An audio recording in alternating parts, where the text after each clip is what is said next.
One Question is brought to you by Turnkey Search, a top industry search firm since 1996.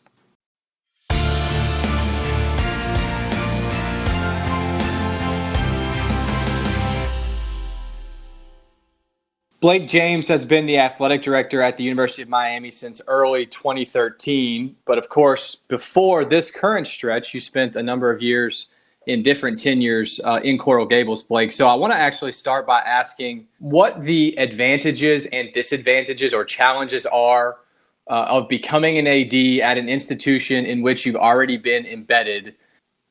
Well, ironically, I had this happen twice because it was also the situation at Maine where I was the on staff as a senior associate in the interim and then named full-time athletic director. So it's a process that I went through twice. I think the real advantage of being in the chair as the interim or being a part of the program is just the inherent knowledge you have of everything going on, the great relationships that you can create with so many of the decision makers, whether it's the president or chancellor, whatever is the case at the institution, in my case, both presidents, and some of the key donors, those that have a voice or have the president's ear on things that are going to happen around athletics. And so for me, I think there's real advantages to being there. And again, I think it worked out well for me in both situations in that I had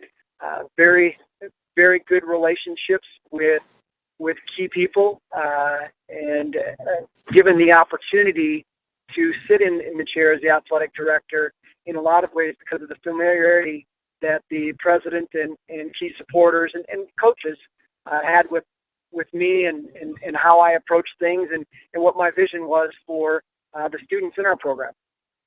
That's poor research on my part because I'd forgotten about the Maine connection too. So there are a few people where this happens once, but it's happened to you twice. And so it makes for an even more interesting conversation.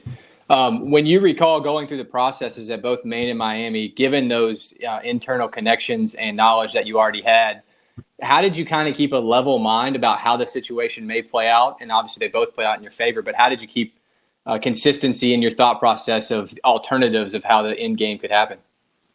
Again, I think that's the hard part about being the internal candidate is, I guess, anytime you're given an opportunity, I guess my approach has always been you have to take it like it's yours and go forward as though the job is your job to lose. And so in both situations, I was completely ingrained and it really, I think, established myself as the leader of the department. And so had the president in either case decided to go in a different direction, I think it would have been one that would have been probably difficult for me to stay on board. But again, I think a lot of that goes to relationships and who comes in. So fortunately, I didn't have to go through that, and it worked out for me in both cases to stay on in the athletic director role on a permanent basis.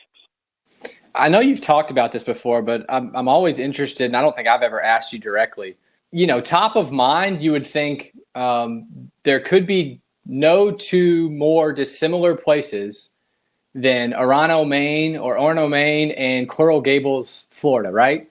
But you've obviously found the right mix at both. And so what are the consistent corollaries between the two leadership opportunities at Maine and Miami?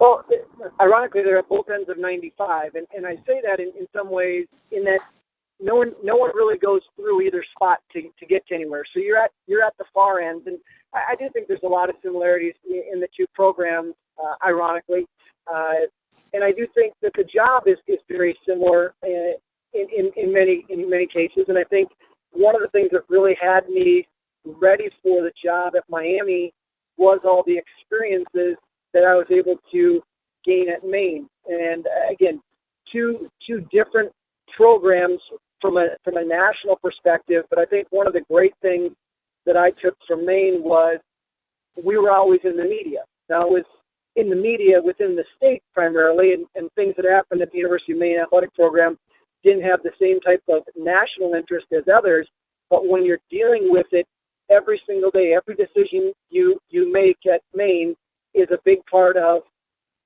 the Maine media's daily inquiries and daily reporting. And so I think it really prepares you for dealing with those types of things. So then when you so for me to then transition to Miami, where everything is, I'll say ESPN, it's a situation where the experience there in working with the media at Maine really prepared me for, I'll say, working with the national media through the type of coverage we get at Miami.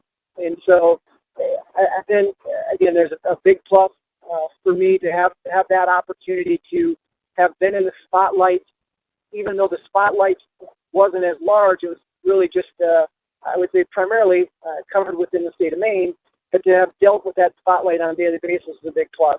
Again, I think when you're at the end of the line, in our case, at the end of 95 on both sides, just having a familiarity with travel and those types of challenges that you'll sometimes face. Obviously, at Miami, we're in a different world in recruiting, in that drawing a radius around our campus, you'll find in most sports more talent than we could ever use, which isn't the case at Maine. And obviously, it was much different, where we're recruiting a lot of out-of-state. And so it's understanding that and supporting our coaches through those roles. But at the end of the day, I think athletic directors' jobs are very similar. You have young men and women that want to be the very best, that excel in their sport and want to win conference and ultimately national championships. And that doesn't change for kids at Maine or Miami. And so for me, the job had a lot of similarities in that it's about winning. It's about winning academically and winning in competition and winning in life. And so if you look at those three things, those are three things that probably 99% of the athletic directors are going to tell you that they really make a charge for their program and a focus for their program, and the ones that don't probably have those in addition to others that they add on there. But for me, it's really looking at winning in academics, winning in competition, and winning in life, and setting up our young men and women to be successful. And whether that's at Maine or at Miami or anywhere else, I think the experiences that I gained at Maine and now at Miami really are very similar to an experience someone would have anywhere else. And again, I think it's one of the great things about our job and our profession is the tremendous impact we can have on so many young men and women's lives. And that's today's One Question, brought to you by Turnkey Search, a top industry search firm since 1996. One Question is designed to give D1 Ticker subscribers valuable insights on how executive leaders in college athletics think about key issues on their respective campuses, in their departments, or within their leagues and conferences. One Question is brought to you by Turnkey Search, a top industry search firm since 1996.